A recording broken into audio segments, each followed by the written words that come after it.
APJ Abdul Kalam के सफल विचार।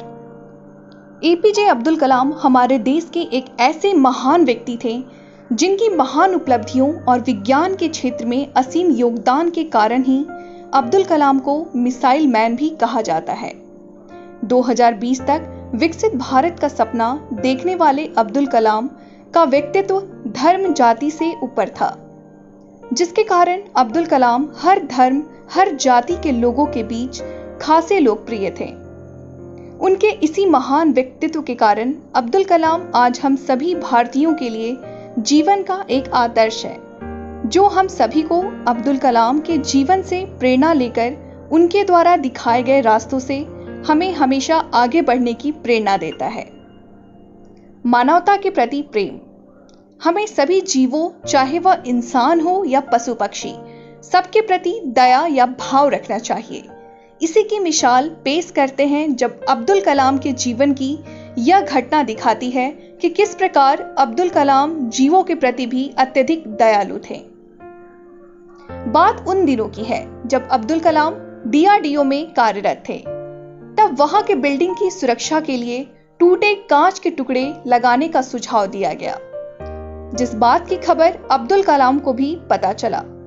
तब खुद वहां जाकर अब्दुल कलाम ने ऐसा करने से रोक दिया और वहां के उपस्थित लोगों से कहा कि ऐसा करने से जो पक्षी दीवार पर बैठते हैं वे शीशे के टुकड़े से घायल हो सकते हैं।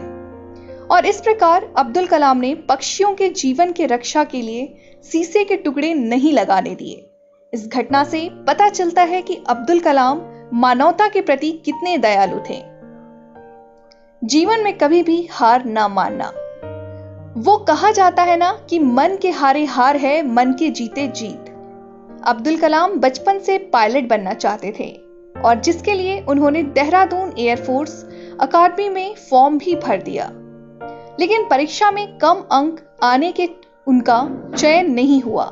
तो इस पर भी अब्दुल कलाम हारे नहीं और खुद को जीवन में आगे बढ़ाते हुए विज्ञान की दिशा में बढ़ गए और फिर पूरी दुनिया में एक वैज्ञानिक के रूप में मिसाइल मैन के नाम से प्रसिद्ध हुए।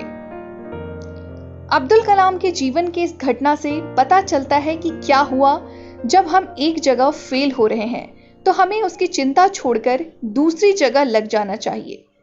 कहीं तो सफलता मिलेगी ही ना, इसलिए हमें अपने जीवन में कभी भी हार नहीं मानना चाहिए। संघर्ष से ही आगे बढ़ते हैं लोग। अब्दुल कलाम बेहद गरीब मछुआरे परिवार से ताल्लुक रखते थे और अपने परिवार की आजीविका चलाने और अपनी पढ़ाई करने के लिए पिताजी का साथ देते हुए बचपन में सड़कों के किनारे सुबह सुबह अखबार बेचा करते थे।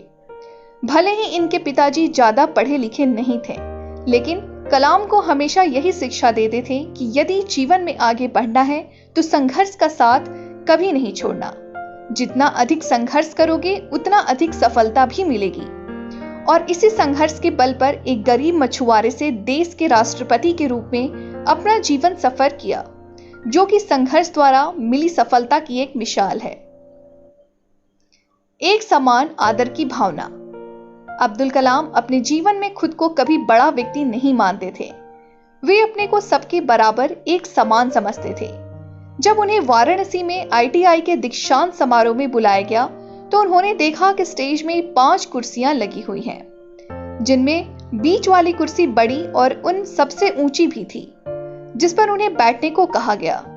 तो कलाम सर ने उस पर बैठने से मना कर दिया और कहा कि मैं भी आप लोगों के बराबर का ही व्यक्ति हूं। अगर सम्मान करना है तो इस पर कुलपति जी बैठाइए। जिसके बाद अब्दुल कलाम सबके सामने वाली कुर्सी पर ही बैठे। इस तरह अब्दुल कलाम अपने को सबके बराबर ही मानते थे।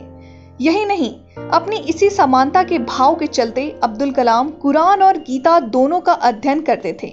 यानी उनके लिए कोई भी ग्रंथ छोटा या बड़ा नहीं था, बस ज्ञान जहां से मिले ले लेना चाहिए, यही उनकी सोच थी। दान की भावना। जब अब्दुल कलाम का चयन राष्ट्रपति के रूप में हो गया तो कलाम सर ने तुरंत एक चैरिटी को फोन किया और अपनी जीवन भर की जमा पूंजी दान कर दी और कहा कि आज से मेरा ख्याल तो अब भारत सरकार कर रही है, इसलिए जो अब सैलरी भी मिलेगा उसे भी हम दान करते हैं। अब्दुल कलाम खुद कहते थे कि सबसे उत्तम कार्य क्या है? किसी भूखे को भोजन कराना, जरूरतमंद को बेहिचक मदद करना, इंसान के रूप दूसरों के लिए काम करना और किसी दुखी व्यक्ति की सेवा करना ही सबसे उत्तम और पुण्य देने वाला कार्य होता है। इस तरह अब्दुल कलाम का जीवन सादगी से भरा पड़ा था, जो कि सभी के लिए जीवन में आगे बढ़ने का एक प्रेरणा स्रोत है।